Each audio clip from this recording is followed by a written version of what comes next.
குடும்பத்திற்கு வந்து கடந்த 11 ஆண்டுகளில் நம்முடைய பிரதமர் அவர்கள் 4 முறை ராமேஸ்வரத்துக்கு வந்திருக்கிறாங்க. 4 முறை பாருங்க, ஒரு குட்டி தீவு 4 முறை வந்திருக்கிறாங்க.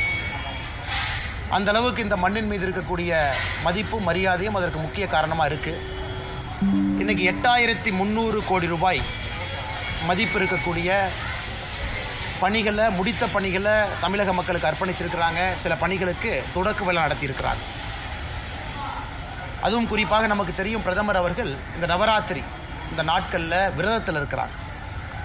அந்த நேரத்திலும் கூட இந்த முடிக்கப்பட்ட திட்டத்திற்கெல்லாம் மரியாதை கொடுத்து ராம நவமி நாளில் 550 கோடி ரூபாய் மதிப்பில் கட்டப்பட்டிருக்கக்கூடிய வெர்டிக்கல் லிஃப்ட், அந்த பாம்பன் பாலம், அதனுடைய திறப்பு விழா சிறப்பாக இன்றைக்கி நடத்தியிருக்கிறாங்க. ஏற்கனவே சொன்னது போல் 8300 கோடி ரூபாய் மதிப்பு இருக்கக்கூடிய திட்டங்களை நமக்கு அர்ப்பணிச்சிருக்கிறாங்க.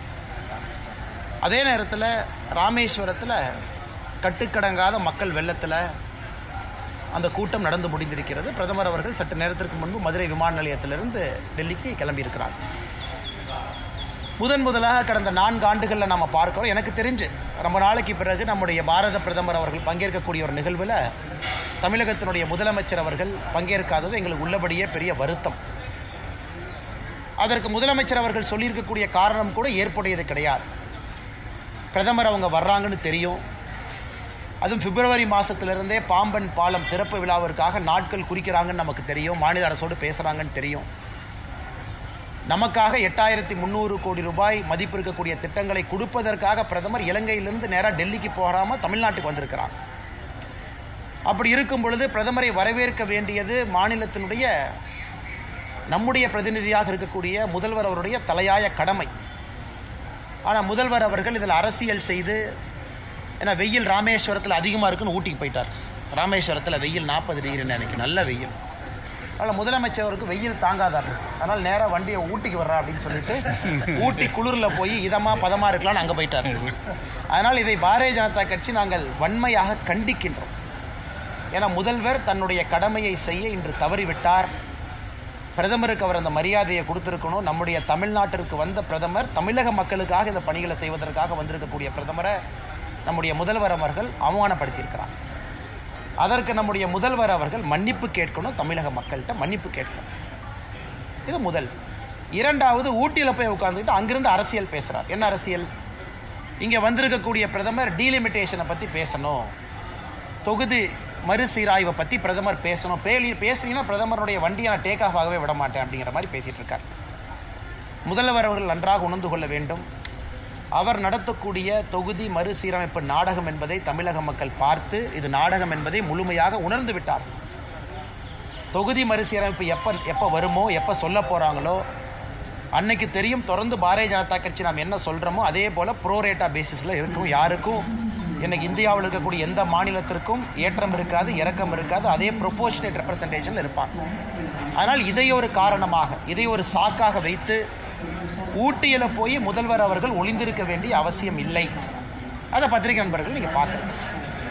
பிரதமர் அவர்கள் பேசும்பொழுது 2-3 முக்கியமான விஷயங்களையும் பேசிட்டு போயிருக்கிறாங்க. ஒன்று, நீங்கள்லாம் தாய் தமிழை பற்றி பேசுகிறீங்க, ஆனால் இங்கே மக்களுடைய வரிப்பணத்தில் இருக்கக்கூடிய அரசியல்வாதிகள் எனக்கு அனுப்பக்கூடிய கடிதத்தில் கையெழுத்தே ஆங்கிலத்தில் தான் போடுறீங்க. அப்புறம் என்ன தமிழ் வளர்ச்சியை பற்றி நீங்கள் பேசுகிறீங்க? இங்கே இருக்கக்கூடிய மருத்துவ படிப்புகள் எல்லாம் நீங்கள் ஏன் தமிழில் கொடுக்க மாட்டீங்க? ரயில்வேவை மட்டும் எடுத்துக்கிட்டீங்கன்னா, இன்றைக்கி ரயில்வே விழாவாக இருந்த காரணத்தினால ரயில்வேவை பற்றி மட்டும் பேசினாங்க. 7 மடங்கு அதிகமாக நிதி கொடுத்துருக்கோம். யூபிஏனுடைய 10 ஆண்டுகளுக்கும் என்டிஏனுடைய 10 ஆண்டுகள் நேராக கம்பேர் பண்ணிங்கன்னா 7 மடங்கு கொடுத்துருக்கோம். அப்படி இருந்து தமிழகத்தில் சில அரசியல்வாதிகள் முழு நேரமாக அழுவதை மட்டுமே வேலையாக வச்சிருக்கிறாங்க. இதையெல்லாம் பிரதமர் அவர்கள் இன்று சுட்டி காட்டி பேசியிருக்கிறாங்க. அதனால் முதல்வர் அவர்கள் தன்னை திருத்திக் கொள்ள வேண்டும். மாநிலத்தினுடைய நலன அக்கறை இருந்தால் முதல்வர் அவர்கள் இன்று வந்திருக்கணும், வரல. அதனால் அடுத்த முறை அந்த தவறு செய்யாமல் தமிழகத்தினுடைய நலனுக்கு முதல்வர் அவர்களும் துணை இருக்க வேண்டும் என்கின்ற வேண்டுகோளை வைக்கிறோம். இதை தாண்டி உங்களுக்கு கேள்வி இருக்கும், கேளுங்கன்னா பதில் சொல்கிறோம். இது அரசு நிகழ்ச்சியில்னா எப்போ நான் மேடையில் இருக்கணும்? அதனால் மேடைக்கு பின்புறத்தில் இருந்தேன், கோவிலில் இருந்தேன். பிரதமர் அவர்கள் அரசு நிகழ்வு இல்லாமல் எங்கேயெல்லாம் இருக்காங்களோ அங்கேயெல்லாம் இருந்தேன். இது வந்து அரசு நிகழ்வு, மக்கள் வரிப்பணத்தில் நடக்கக்கூடிய நிகழ்வு. அங்கே எனக்கு வேலை இல்லைங்கன்னா அதனால தான் நம்முடைய கட்சியிலிருந்து பிரதிநிதிகளாக இருக்கக்கூடிய ஐயா முருகன் அவர்கள் இருந்தாங்க. அந்த பகுதியினுடைய சட்டமன்ற உறுப்பினர், நம்முடைய சட்டமன்ற குழு தலைவராக இருக்கக்கூடிய நயினார் நாகேந்திரன் இருந்தாங்க. ஏன்னா அரசு விழா அது, அந்த அரசு விழாவில் நாம் பங்கேற்பது தவறாக இருக்கும்.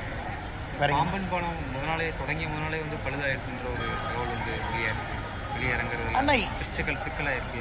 என்ன சிக்கலாக இருக்கு? இறங்குறதுல சிக்கல் ஏற்பட்டிருக்கு அப்படின்னு சொல்லி சொன்னாங்க. யார் இறங்குறதுல? பாம்பன் பாலம் மேலே ஏறிட்டு கீழே இறங்குறது.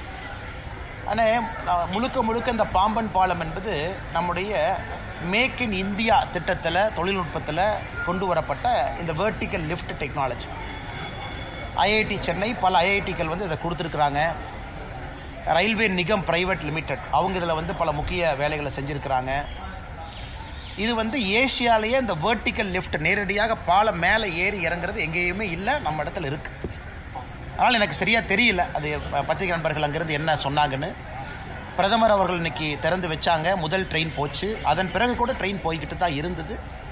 அதனால் அது இந்த நேரத்தில் பெரிதுபடுத்த வேண்டிய அவசியம் இல்லை. ஏன்னா முதல் நாள் என்பதால் உண்மையாலுமே அது நடந்ததா, இல்லை பத்திரிகை நண்பர்களுடைய யூகமா, இல்லை ரயில்வே அதை பற்றி எதுவுமே பேசாத பொழுது நான் அதை பற்றி கருத்து சொன்னால் அது தவறாக போயிருந்தேன். வருகிற 10ஆம் தேதி அமித்ஷா தமிழ்நாட்டுக்கு வரதா? எனக்கு தெரியாதுங்க தலைவா, இது வரைக்கும் தெரியாது. அந்த மாதிரி டூர் ப்ரோக்ராம் எதுவும் இல்லை. கட்சிக்கு அமித்ஷாஜி அவர்கள் அலுவலகத்திலிருந்து எந்த விதமான குறிப்பும் இது வரைக்கும் வரல. அதான் அன்றைக்கே பதில் சொல்லிட்டேங்கண்ணா.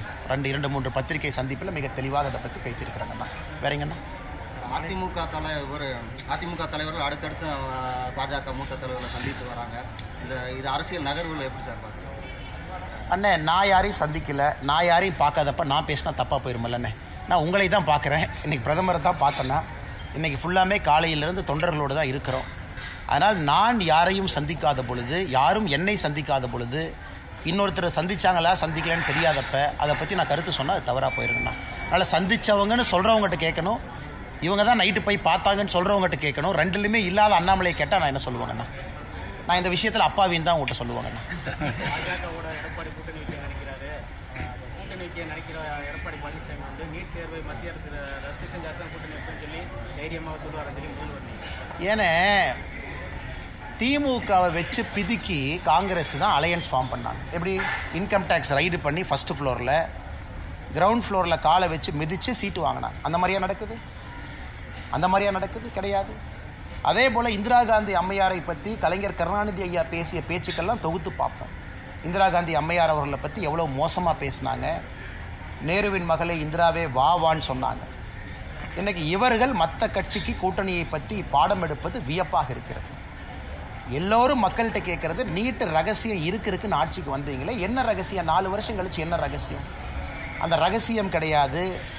மாண்புமிகு ஜனாதிபதி கிட்ட அனுப்பின நீட்டு பில்லு ரிஜெக்ட் ஆகி திரும்ப வந்திருக்கு, அசம்பிளியினுடைய ரெசல்யூஷன். அதற்கெல்லாம் பதிலளிக்க முடியாத மாண்புமிகு முதலமைச்சர் அவர்கள் உப்பு சப்பு இல்லாத காரணங்கள் எல்லாம் முன்வைத்து மற்ற கட்சிகள் எப்படி கூட்டணி அமைக்க வேண்டும் என்பதை பற்றி பேசுறாருன்னா எவ்வளவு வேலை இல்லாமல் நம்முடைய முதலமைச்சர் இருக்காருன்னு பாருங்க. அடுத்த தலைவர் வந்து அண்ணாமலை தான் அப்படின்னு விபி துரைசாமி சொல்லியிருக்காரு. அப்படியாங்கண்ணா? அவர்கிட்ட தான் கேட்கணுங்கண்ணா. நான் தான் போட்டியில் இல்லைன்னு சொல்லிட்டேன். ஏங்கண்ணா அப்படி எதுக்கு நான் திரும்ப கூப்பிடுறீங்க சொல்லுங்க. அண்ணா நான் யாரையும் பார்க்கலீங்கண்ணே. எனக்கு தெரிஞ்சு எந்த காங்கிரஸ் எங்கேயும் நான் பார்க்கல. எங்கே நான் கருப்பூடி ஆர்ப்பாட்டம் பண்ணாங்க? நான் பார்க்கல, சாரிங்க, எனக்கு தெரியாதுங்கண்ணா. தெரியாது. எத்தனை பேர் வந்தாங்கண்ணே? 10 பேரா? சென்னையில் 50 பேர் வருவாங்க. நான் மதுரை வந்து கூட்டம் அதிகமாகிடுச்சா கம்மியாயிடுச்சான்னு கேட்குறேன். சொல்லுங்கண்ணா. மீண்டும் வந்து நீங்களே தலைவர் ஆகணும் அப்படின்னு சொல்லி பல பேர் சொல்கிறாங்க கட்சிக்குள்ளே இருக்கவங்க. அண்ணா எங்கிருந்தாலும் என்னுடைய பணியை செய்யத்தானே போகிறேன், உங்களை பார்க்கத்தான் போகிறேன், கருத்துக்களை பேச தான் போகிறேன். என்னுடைய மனநிலையில் எந்த மாற்றமும் இல்லை. எப்படி நான் இன்னைக்கு இருக்கிறேனோ நாளைக்கு அதே மாதிரி தான் இருப்பேன். ஒரு சேரில் உட்காரனால மாற போகிறது இல்லைங்கன்னா, எப்பொழுதும் அதே போல் தான் இருப்பேன். அதனால் பதவி வந்தாலும் மாற மாட்டேன், வராவிட்டாலும் மாற மாட்டேன். அதை பற்றி எப்போ உற்சாகமா?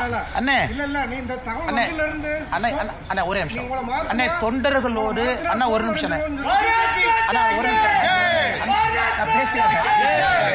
ஒரு நிமிஷம் அண்ணா, கேட்ட கேள்விக்கு பதில். அண்ணா அண்ணா இந்த கட்சியில எல்லாருமே தொண்டர் தாங்கண்ணா. அப்பப்ப ஒரு தொண்டன் ஒரு பதவிக்கு போறான், மறுபடியும் அந்த தொண்டன் அந்த பதவியிலிருந்து தொண்டனா கீழே வந்துடுறான். அப்படித்தான் எல்லோரும் பார்க்கின்றோம். எங்களை பொறுத்தவரை எங்களுக்குள்ள எந்தவித விருப்பு வெறுப்பு வேறுபாடு கிடையாது. எங்கிருந்தாலும் அதே எனர்ஜியோட வேலை செய்வாங்க.